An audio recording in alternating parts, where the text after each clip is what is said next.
Hi, this is the Xperia XA2 and I'll show you how to customize always on display option on this device.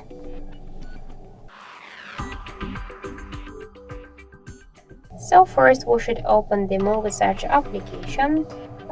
Here in AOD section, select one from the available tabs which you would like. Tap to apply this tab. If you wanted here add the backgrounds or to change them, just swipe to the up or to the down. Tap to apply. To hide music controls after 10 seconds, you could switch the time for to 10 or never.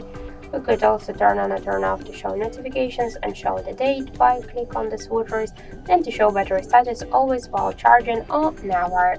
Let's go back, tap to X icon, switch AOD to the settings, tap to always on display.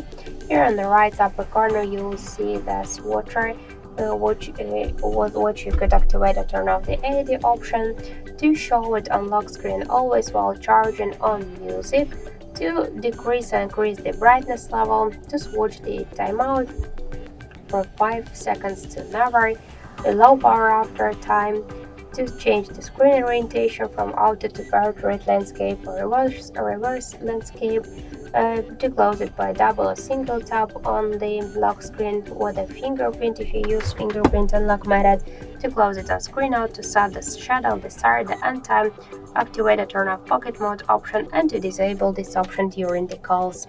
So that's it, that's how to customize AOD option on our SONY Xperia phone. Thank you for watching, and if you find this video helpful, leave thumbs up and subscribe our channel.